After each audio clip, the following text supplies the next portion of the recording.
The inaugural issue of the New Thinking Aloud magazine was just released on March 1st. You can download a free PDF copy from the New Thinking Aloud Foundation website. That's newthinkingaloud.org. You can even order a printed copy from nta-magazine.magcloud.com.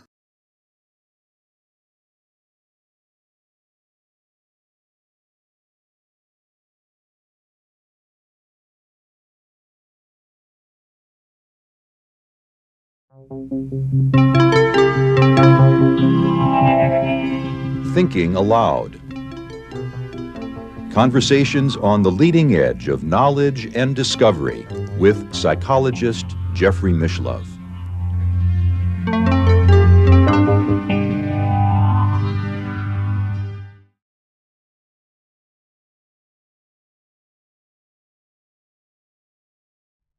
Hello and welcome. I'm Jeffrey Mishlove. Today we will be exploring consciousness and reality. With me is Professor Tom Lombardo.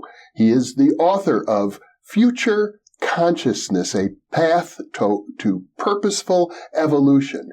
He is also the author of The Evolution of Future Consciousness and Contemporary Futurist Studies and Mind Flight, a Journey into the Future. He is the director of the Center for Future Consciousness in Tempe, Arizona. Welcome, Tom. Thank you, Jeff. It's a pleasure to be with you. Pleasure to be with you. When we talk about consciousness and reality, we're looking at probably the most elusive problem in all of philosophy. It's definitely one of the oldest problems in modern philosophy, at least. Going back to René Descartes, for sure, and his dualistic philosophy of separating mind from physical matter and separating them in a way that created what came to be referred to as the hard problem, which is how consciousness, which seems to have one set of properties, is connected with physical matter in the physical body, which has a different set of properties. Right. And I've done quite a few interviews on this topic, and one of the points that comes across is that the average person, not a philosopher, but is sort of instinctively a dualist. Yes, I would imagine that that's true. They're instinctively a dualist until they start thinking about what the implications of that are. For example, how does a thought get my physical muscles to move and my body to move? Or how does an electrochemical activity in the brain produce a experience of the smell of a rose? Then it becomes a challenge to try to make that ontological jump in either direction from mind to matter or matter to mind. Well, I know Max Planck, the founder of quantum theory, or one of the founders, one of the important founders of quantum theory, puzzled over this because of the observer problem in quantum mechanics, and he concluded you just can't get underneath consciousness. Yes, it is a difficult thing to get underneath. In fact, a good quick story to bring this point home is when I was in college, I remember first reading Bishop Berkeley and Bishop Berkeley's theory of perception. And Bishop Berkeley presented to me what seemed to be a very convincing argument, which is that whatever I refer to as something meaningful, something I can know, always seems to be an experience. Even things like the experience of seeing the color red, or feeling the solidity of an object, or of smelling some delicious food, for example. In that, I can never say anything that's meaningful beyond my conscious experiences. So to assume that there is something beyond my conscious experiences is a leap of faith. And so the notion of physical matter doesn't seem to make any sense. What makes sense is that the totality of my existence, everything I am, reduces down to conscious experiences.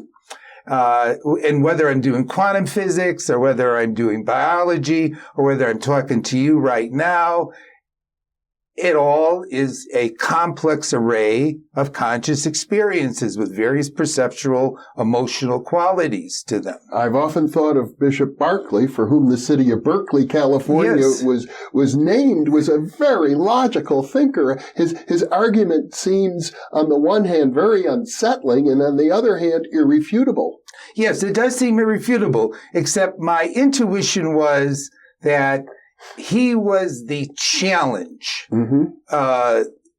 How can one come up with a convincing alternative to Berkeley's idealism, which is everything that exists is consciousness and ideas in consciousness? And ultimately the mind of God. And ultimately the mind of God. Yeah. And he had a slip in the mind of God because when I'm not looking at or experiencing the red rose, which is an idea, according to him.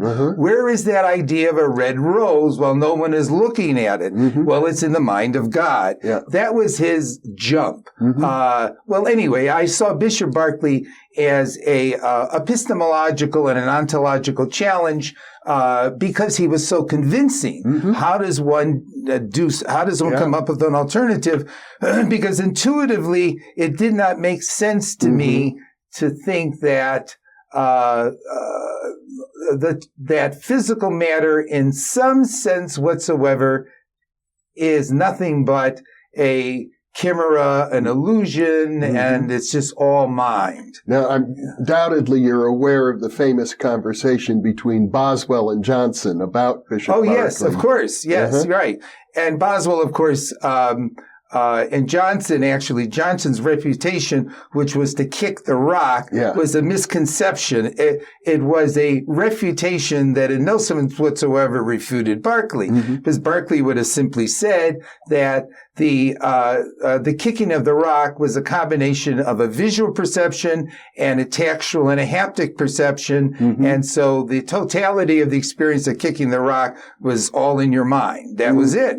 So he was never able to get to the rock, so to speak. Right. Yes. I mean, but Johnson undoubtedly felt, the common sense trumps logic. Yes. I guess he could think that. And in fact, 200 years later, the Cambridge philosopher G.E. Moore attempted to prove the existence of the external world using his hands. And it was almost like a similar kind of argument. Like, here is my hand. My hand is a physical object. I can see it. Therefore, the external physical world exists. Now, maybe I'm oversimplifying G.E. Moore, but in fact, it came down to a similar kind of argument. Well, I gather that the real refutation of Bishop Berkeley comes from taking his argument to its logical conclusion, which is solipsism. You could take it to that conclusion. You could take it to the conclusion that each of us individually exists in our own bubble of consciousness. We can never go beyond that sphere or bubble of consciousness. And therefore, right now, I'm simply talking to this image in my bubble of consciousness, which I refer to as Jeff. And in your bubble of consciousness, you're talking to this image that you refer to as Tom. But Tom and Jeff never really make contact with each other. We're each in our own little spheres. And that in particular concerned me because, and although this may be not exactly a logical argument, it means that you can never have intimacy and resonance and love with another distinctive human being because each of us is trapped in our own little solipsistic existence. Solipsism could lead to the conclusion, which is rather grandiose and paranoid, that perhaps the only thing that really exists is my own consciousness, and to infer there's anything else is a jump, is another leap of faith. So I'm the totality of existence? Yes. Well, which is what mystics say. Yes. Ultimately, and I don't think they mean it in a solipsistic way. They're referring to the interconnectedness of everything. Well, that's a totally different kind of thing. Yeah. Then the interconnectedness of everything must mean that there are things that are interconnected if one starts from idealism, all I know is what I experience, to I'm trapped in my consciousness, then there are not these other things that I can legitimately talk about. Yeah. If I include the interconnectedness of other things, then I'm assuming that there is a reality beyond this thing here, and that somehow we're connected together. And I think that, in fact, we are connected together, and I think, in fact, that we actually do interface with each other, and we interface with each other in a conscious, intimate way. More so, the better we get to know each other. Yeah. But I don't think we are trapped. But Berkeley and Descartes early on led to this possibility that all we could know would be our conscious experiences, and that the physical world is nothing but an inference. And that creates a puzzle. You describe a time in your life when trying to think through this puzzle made you dizzy.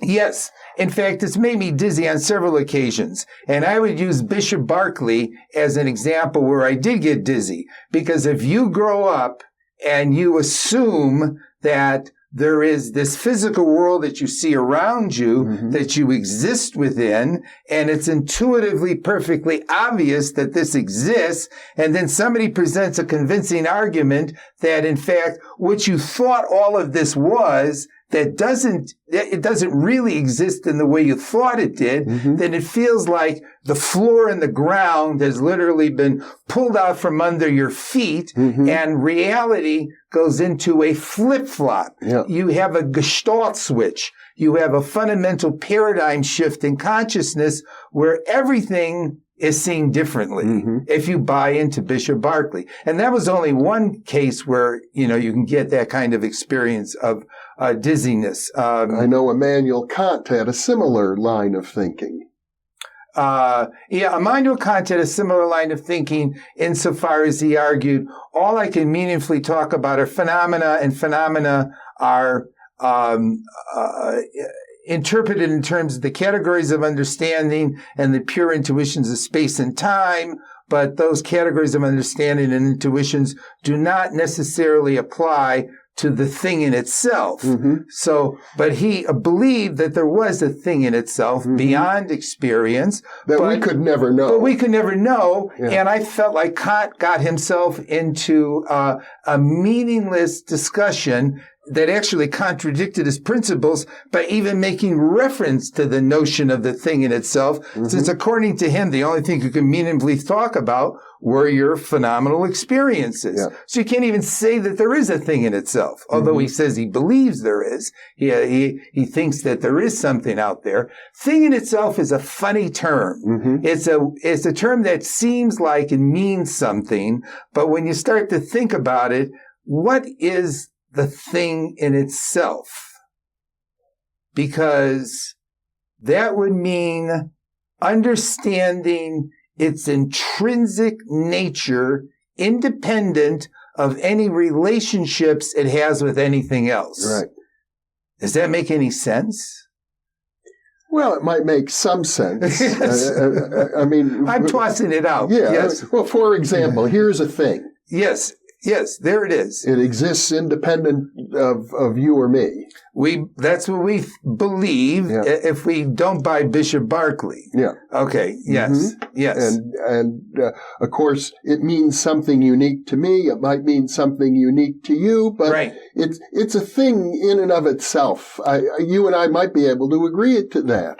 Oh, I think we do agree that it's a thing in and of itself. Yeah. But if we're following his logic, Berkeley's logic, then each of us is making reference to a distinctive perceptual experience when we in our field of view, our finger points to another object the image of this sculpture in our field of view and our phenomenal experience. And so when I do this to point to the thing in itself, I'm actually just experiencing my experience of my finger, my experience of the statue, and you're doing the same thing. And we haven't really got at then this presumed thing in itself, which is where Berkeley says it becomes meaningless then.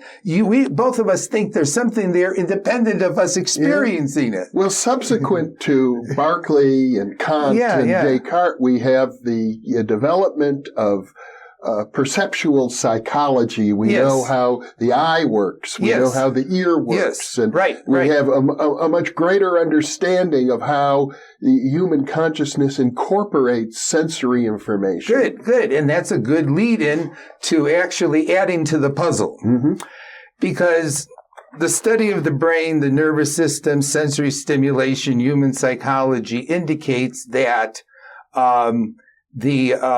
those systems are selectively sensitive to only narrow ranges of stimulus energy.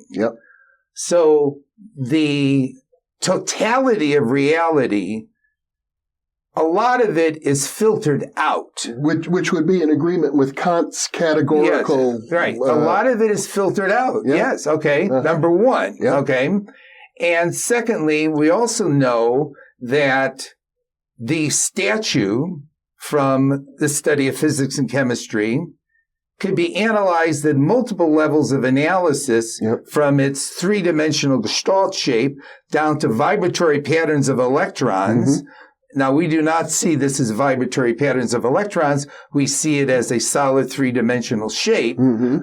So we're only tapping into a small selected aspect of reality through our sensory systems. And then, on top of all of that, our sensory systems, our perceptions and sensory experiences are constantly being interpreted and organized and made sense of through our concepts, our memories, our theories of reality. So by the time we get to our conscious experience of the statue, it has been, we have a selective, perspectival, interpreted conscious reality, which is not in any sense whatsoever some absolute, multi-perspective, omnidirectional, intrinsic thing in itself. Could never be. It could never be. Yes, it could never be. I mean, humans always have a perspective. They always have a perspective.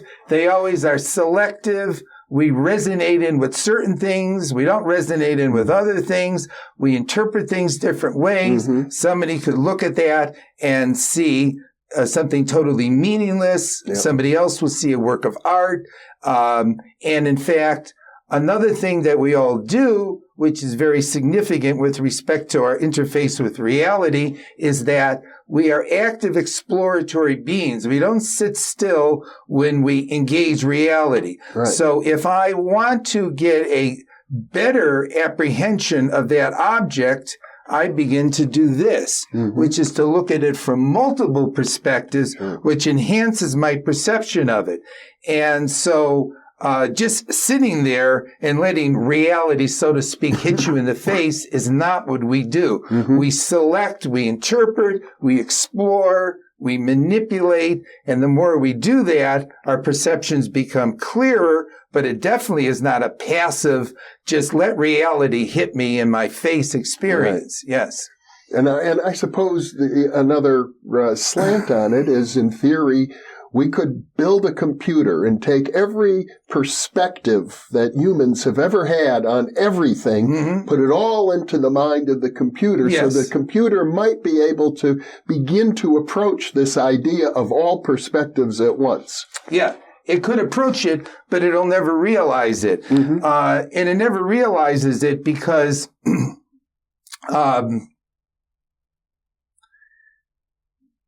perspective is a dynamic gestalt.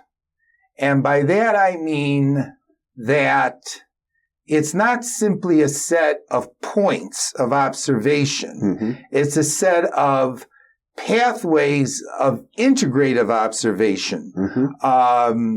We never see anything in a moment. We always see things across time, and we never see things at a hypothetical absolute point. We always see things in some broader, narrow, but still not pointillistic observation. Mm-hmm. And so I would suggest that there is an infinite number of perspectives that could be taken on the statue. So unless you have a computer that could compute an infinite number of perspectives, Mm-hmm. you're never going to get the totally complete omnidirectional. And also, for example, we live at a certain level of time, Mm-hmm. and we could slow the whole thing down. We could speed the whole thing up.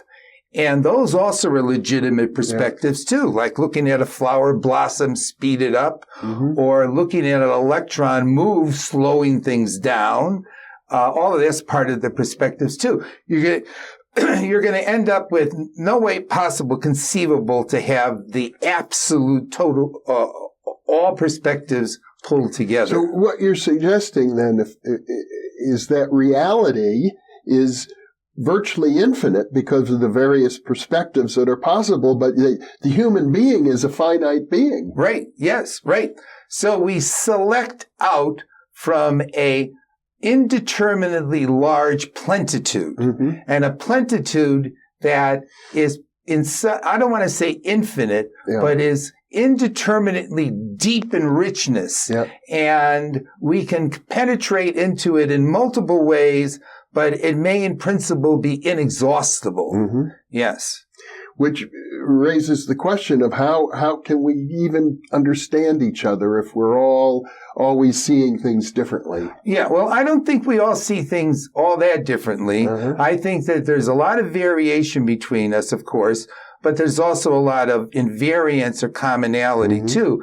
Like, for example, right now, we both are engaging in what we believe is a meaningful conversation where there is, we believe, some level of mutual understanding going on because we share a common language and we share common concepts. We may have variations in those concepts too, Mm-hmm. and we don't get everything that each of us says, but we get quite a good deal. Mm-hmm. And in part, that's due to the fact that we have similar brains, that our minds probably have similar features and properties to them. They were all a product and embedded within a giant ambient earth that was our mother gestation environment that we emerged out of. And so it makes sense that we would have a good deal of resonance. That's not like to say that we don't have a lot of dissonance and disagreement, Mm-hmm. but I do think we do make contact and mutually understand each other to a degree, at least. Yeah.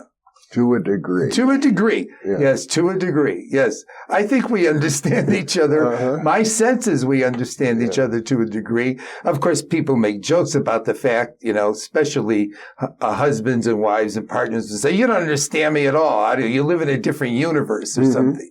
Yes. I have a friend who is a Buddhist meditator, and he has a totally different theory of reality than myself. Mm-hmm. But we get into these intense arguments, and we can't get into intense arguments unless there's some commonality there that we start from. I say to him that we live in the same universe, but we interpret it entirely differently. But if we didn't live in the same universe, we wouldn't even understand what the hell each other was talking about. Mm-hmm.